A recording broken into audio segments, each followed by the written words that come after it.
दोस्तों नमस्ते दोस्तों, मैं डॉक्टर नित्यानंद आप सभी का मेरे YouTube चैनल पर स्वागत है। आज हम लोग बहुत इंपॉर्टेंट टॉपिक एमसीक्यू सॉल्व करेंगे सर्जरी का। देखेंगे सर्जरी से किस टाइप के क्वेश्चन एग्जाम में अराइज होते हैं, फिर इसको ये जो क्वेश्चन है इसको सॉल्व करने की कोशिश करेंगे। साथ ही साथ बार बार मैं बोलता हूँ, ये सिर्फ एक क्वेश्चन नहीं है, इसको हम लोग डिस्क्राइब भी करते हैं। मैं सोर्सेज भी बताता हूँ, इसको मैं स्टडी कहाँ से किया हूँ। तो सर्जरी की जो मेरी फेवरेट बुक है जिससे मैं स्टडी किया था, बेली एंड लॉ, इससे मैं स्टडी किया था। अभी सोर्सेज पूरा शो करेंगे, हम लोग बात करेंगे। तो स्टार्ट करते हैं। Which one is the maximum found in extra cellular fluid? ये बेली इन लब में भी दिया, फिर कहां पे दिया हुआ है इसका सोर्सेज? शंभुलिंगम की फिजियोलॉजी में भी। इसमें से कौन से कंटेंट एक्स्ट्रा सेलुलर फ्लूइड में मैक्सिमम पाए जाते हैं? तो sodium, potassium, iron, magnesium. Right answer is sodium. Sodium ये हम लोग से ले लिए। इसमें जो बाहर मैक्सिमम जो मिलता है, क्या मिलता है? सोडियम मिलता है और कैल्शियम मिलता है। इनर साइड में क्या मिलता है? पोटेशियम मिलता है, सॉरी के होगा ना, पोटेशियम मिलता है, के आयन, पोटेशियम और magnesium. Okay. Inner side intracellular fluid में जो कंटेंट होते हैं वो सोडियम और सॉरी इंट्रासेलुलर में पोटेशियम और मैग्नीशियम, एक्स्ट्रा सेलुलर फ्लूइड में सोडियम और कैल्शियम ये पर्याप्त मात्रा में मिलते। तो राइट आंसर हो गया ये। इसको हम देखें क्या, इसका सोर्स से भी कुछ लिए हैं क्या?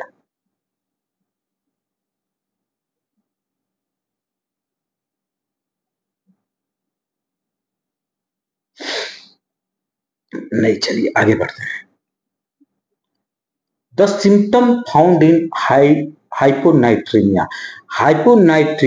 नाइट्रीमिया में हाइपोनाइट्रीमिया क्या होता है? Deficiency of sodium. ठीक है।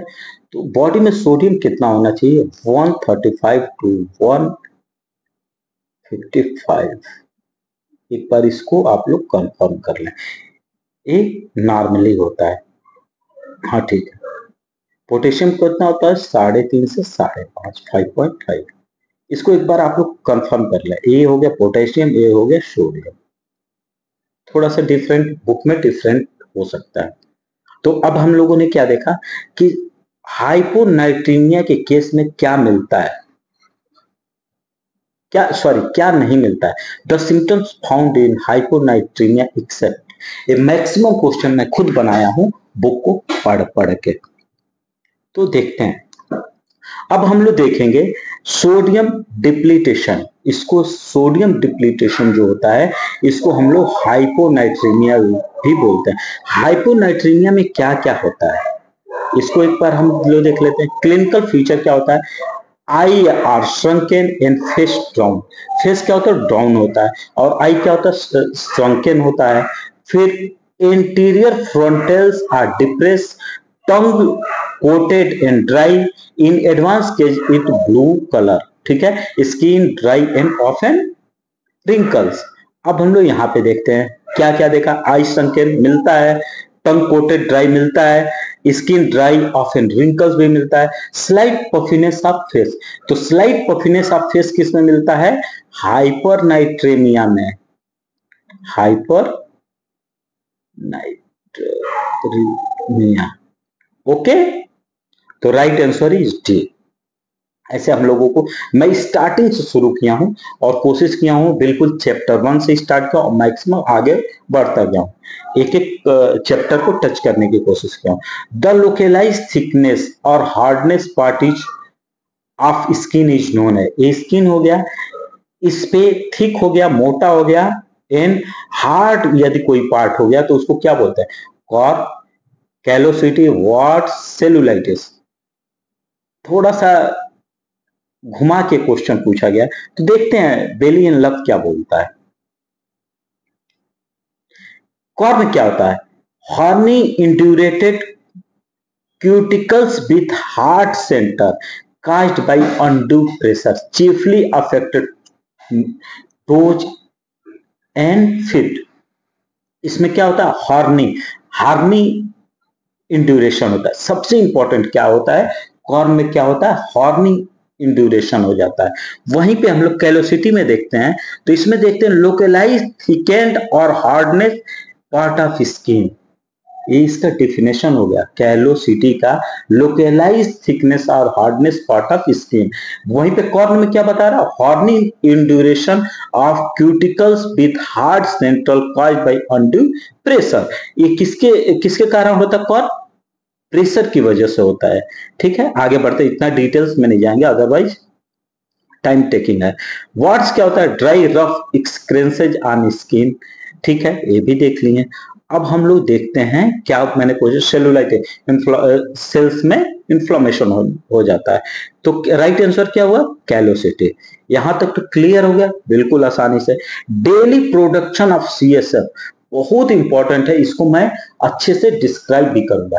डेली सीएसएफ का प्रोडक्शन कितना होता है, 280 ml, 380 ml, 480 ml, 580 ml। Right answer है 480 ml। ये क्वेश्चन बहुत ही इंपॉर्टेंट है, इससे रिलेटेड हम लोग स्टडी करेंगे। ये हाइड्रोसिफाइलस या कुछ लोग हाइड्रोकिफाइलस भी बोलते हैं इसको थोड़ा हम और बढ़ाते हैं। Normal volume of circulating CSF in region, जो नॉर्मल वॉल्यूम सीएसएफ होता है जो सर्कुलेट करता है वो कितना होता है, 140 ml। ये तो याद हो गया पहली चीज।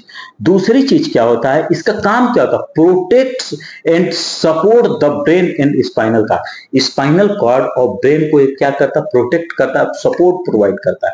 सीएसएफ फ्लूइड में ही हमारा ब्रेन जो होता है फ्लूइड करता है। जैसे ऐसे हमने इस पे ऐसे कर दिया तो क्या हो गया, मेरा जो ब्रेन है वो सीएसएफ में फ्लूइड में मूव कर रहा है, मूव कर दिया, जिसकी वजह से उस पर इंजरी नहीं हुई।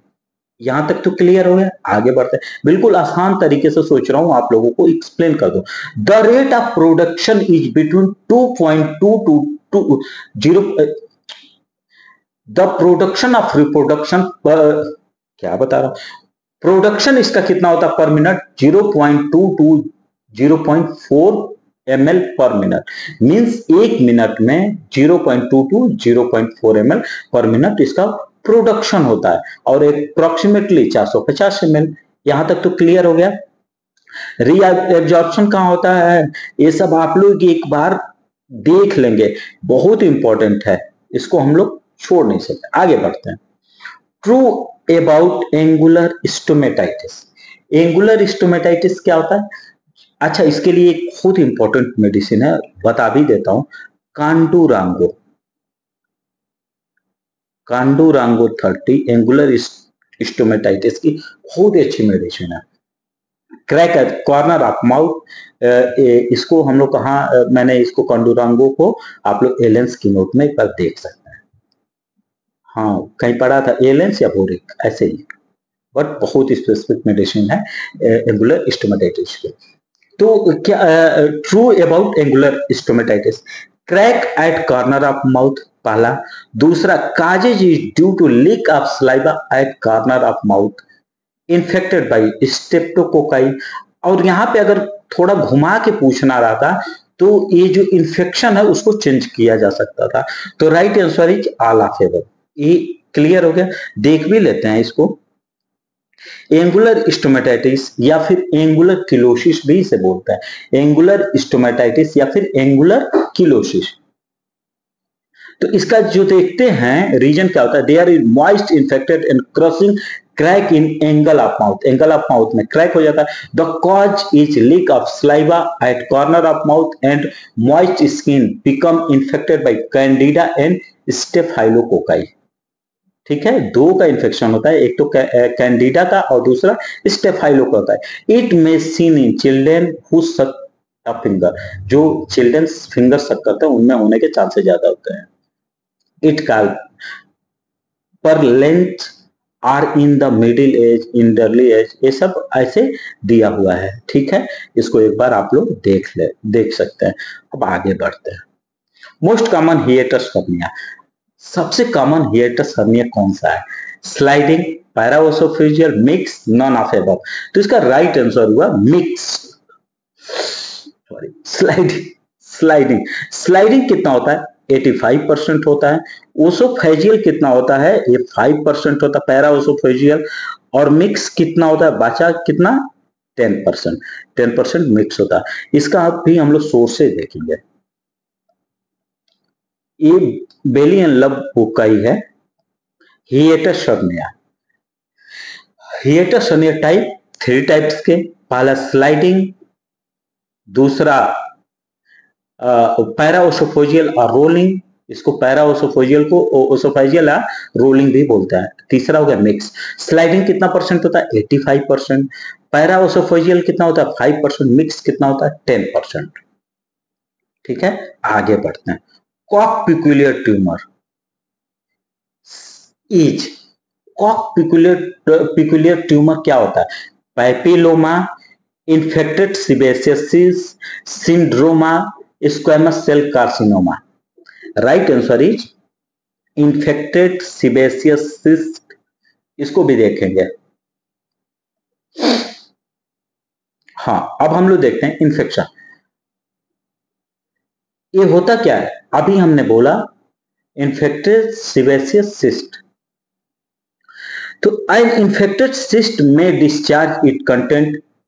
If a ulcerated surface remain, it can resemble in epitheloma, which is termed cock peculiar tumor, may be applied. ठीक है, तो ये क्या हो गया? कॉक पिक्यूलियर ट्यूमर क्या हुआ? Infected sebaceous cyst. यहां तक तो क्लियर हो गया ना? बहुत इंपॉर्टेंट है। फिर common site of meningocele. Meningocele जो है एक पार्ट है न्यूरल ट्यूब डिफेक्ट का। कहां पे होता है? ऑसिपिट रीजन में, थोरेसिक रीजन में, लंबोसैक्रल रीजन में, फ्रंटल रीजन में। आप लोग देखेंगे अक्सर, मैं तो अक्सर तो नहीं, कुछ पेशेंट ऐसे आ जाते हैं जिनको कि मेनिंजोसील होता है। वो जनरली कहां पे होता है? लंबोसैक्रल रीजन में। ये क्लियर हो गया? आप लोग वहां से देख सकते हैं। ठीक है, आगे most common cleft lip and palate. सबसे मोस्ट कॉमन क्लेफ्ट लिप और पैलेट क्या होता है? Bilateral, midline, combining with cleft lip and palate, unilateral. तो 9 का आंसर हुआ C, combining with cleft lip and palate. इसको तो एक बार देख लेते हैं। ये हमने एक पिक लिया था मेनिंजोसील विच एक्साइट सक्सेसफुली, जिसको रिमूव किया गया है सक्सेसफुली। यही मेनिंजोसील होता है।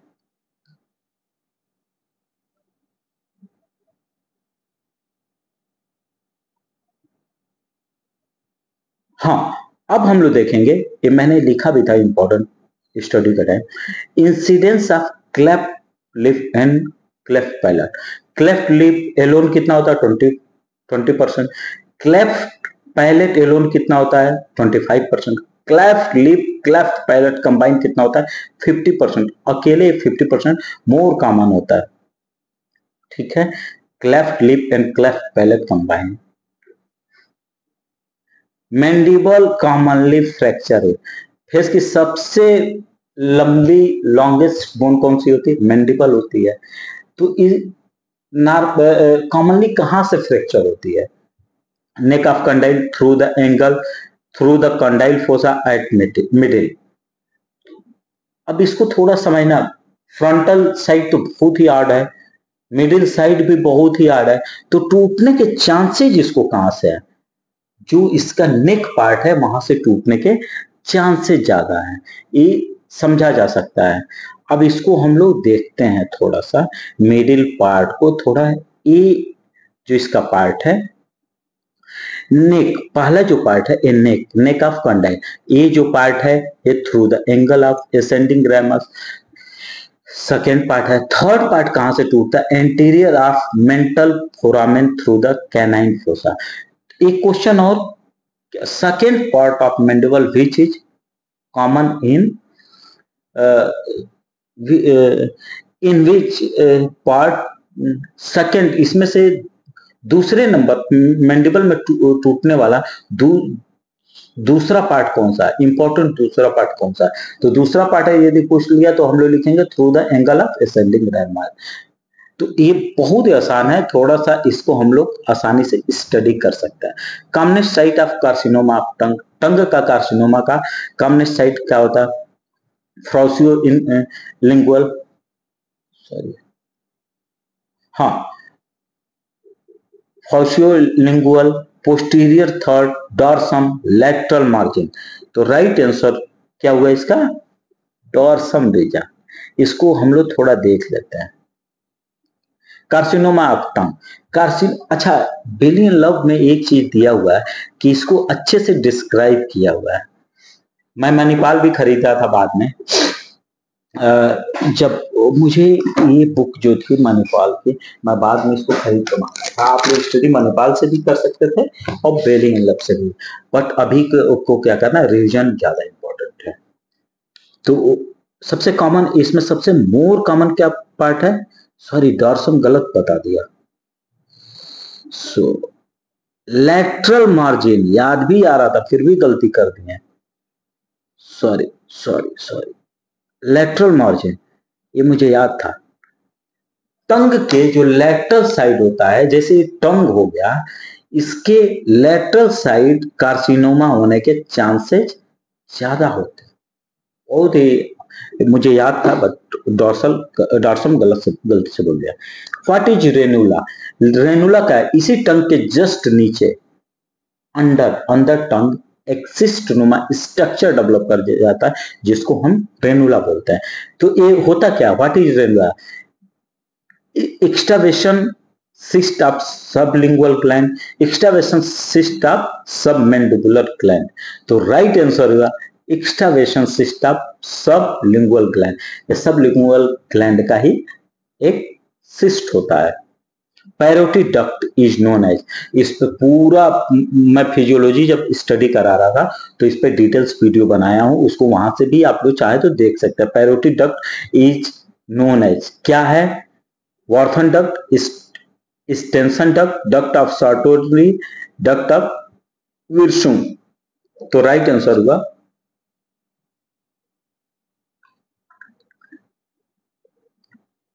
90% चांस है स्टेंसन डक्ट। एक बार इसको आप लोग कंफर्म कर लीजिएगा, यहां पे लिख भी देते हैं 90%। ओके, आगे बढ़ते हैं। क्या नोट किया हूं क्या? स्टडी के टाइम में थोड़ा सा कंफ्यूजन क्रिएट हो सकती है। वो आर्थन डक्ट भी हो सकता है, स्टेंसन डक्ट, 10% चांस इसका भी है, बाकी ये तो नहीं, ये तो श्योर। डक्ट ऑफ सार्टोरी, हाँ ठीक है, देख लीजिएगा एक बार, कमेंट करिएगा मुझे। Investigation of choice of upper GI bleeding, upper GI में ब्लीडिंग हो रही है तो हम क्या इन्वेस्टिगेशन कराएंगे? फिर एक यहीं पे क्वेश्चन कई सारे एराइज होता है। अगर यूट्रस में फाइब्रॉइड है तो कौन सी जांच कराएंगे? ये सब इंपॉर्टेंट है। फिर और क्या करा सकते हैं? रीनल स्टोन है तो क्या जांच कराएंगे?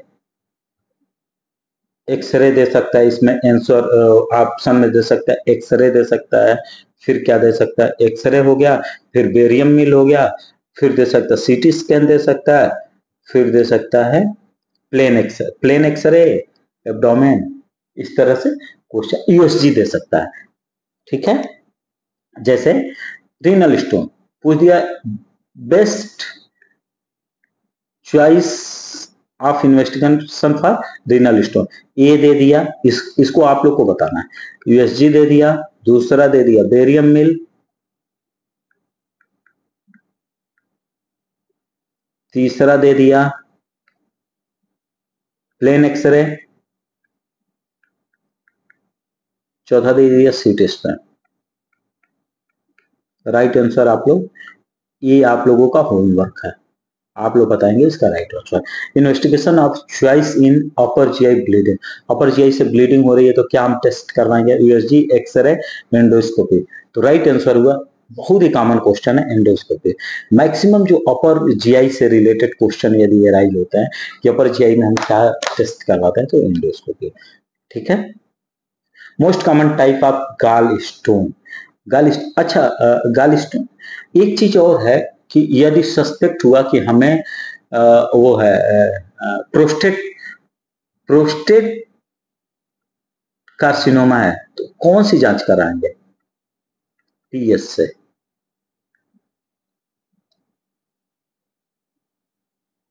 तो मोस्ट कॉमन टाइप ऑफ गाल स्टोन, यहाँ पे थोड़ा मैं एक्सप्लेन भी करूंगा। गाल ब्लैडर की बात कर रहे हैं तो गाल ब्लैडर स्टोन जो होते हैं, एग्जैक्ट काज तो अननोन है, बट ऐसा माना जाता है 5 एफ इसके रिस्पॉन्सिबल होता है। पहला एफ क्या क्या होगा? फैटी। दूसरा का फर्टाइल, फर्टाइल फर्टाइल होगा। फैटी, फर्टाइल, फ्लैचुरेंस, 40 और फीमेल। इसका मतलब क्या हुआ? जो मोटा हो उसको चांसेस होता है। मोटा होने से क्या होता है? जो उसका फर्टाइल, मोटा या फर्टाइल होने से क्या फर्क पड़ता है? फर्टाइल यदि बार बार, मतलब 2 से ज्यादा बच्चे होते हैं, दैट इज फर्टाइल। तो क्या होता है कि जैसे जैसे यूटर एक्सपेंड करेगा तो क्या होगा? उसका जो गाल ब्लैडर जो है, ये जो गाल, हमने ये लीवर ले लिया, इसको थोड़ा एक्सप्लेन कर देते हैं। ये लीवर ले लिया, एक रफली पिक हमने ड्रॉ कर दिया। तो ये क्या होगा? बार बार दबेगा तो बाइल क्या होगा? यहाँ पे कुछ टाइम के लिए वहीं पे रुक जाएगा। तो क्या होगा? इसमें से स्टोन होने के चांसेस ज्यादा हो जाएंगे। ठीक है, गैस भी बनेगा तो क्या होगा कि इसका नेक जो है बार बार दबेगा, तो फिर वो होने के चांसेस 40 ईयर्स में होता है और फर्टाइल में होता है। यहाँ तक तो क्लियर हो गया? हाँ ठीक है, आगे बढ़ लेते हैं। जो गाल ब्लैडर स्टोन जो होता है, कौन सा इसमें मोर कॉमन है? कोलेस्ट्रॉल,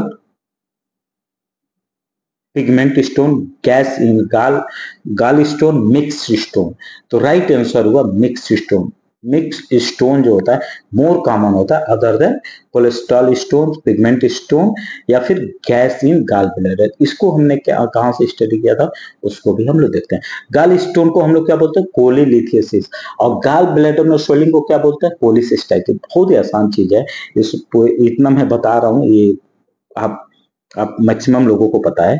गाल stone is most common biliary pathology, they are classified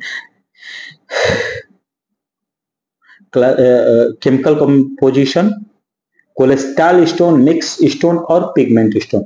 एक मैंने लिखा था गैस इन गॉल स्टोन, ये क्या क्यों लिखा था? थोड़ा कंफ्यूज करने के लिए। ठीक है, तो अब क्या हुआ?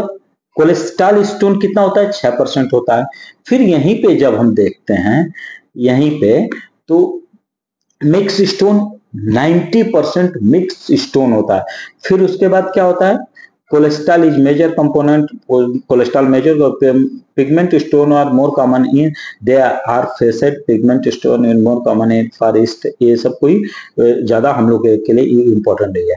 एक सबसे इंपॉर्टेंट है gas in gall bladder. Rarely centre में क्या होता है? जो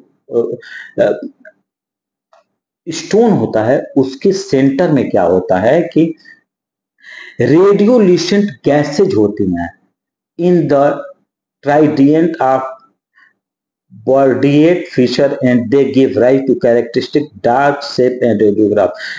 The Mercedes Benz और सिगुली साइन, इसको हम लोग क्या बोलते हैं? ये बहुत इंपॉर्टेंट है। इसको मर्सिडीज बेंच या फिर सिगुली साइन बोलते हैं। किसको? जो गाल ब्लैडर में, यहां से क्वेश्चन मैं एराइज कर सकता था, बहुत इंपॉर्टेंट। गाल जो स्टोन होते हैं, गाल ब्लैडर में जो स्टोन होते हैं, एक गाल स्टोन हो गया, एक गाल स्टोन हो गया, इसके बीच में क्या होता है? एयर होता है। ठीक है, इसी को हम लोग हैं गैस इन गाल स्टोन। इसको क्या कहता है? मर्सिडीज बेंज साइन या फिर seagull sign, seagull sign, sorry sorry sorry, seagull sign, Mercedes यहां तक तो क्लियर हो गया ना। मैंने मैक्सिमम पार्ट को, ज्यादातर पार्ट को, अभी बहुत सारे पार्ट छूट गए हैं, मैं कोशिश किया हूं तो इसको खत्म करने की सर्जरी के, बट 15 क्वेश्चन बनाने में मुझे 3-4 घंटे लगे हैं।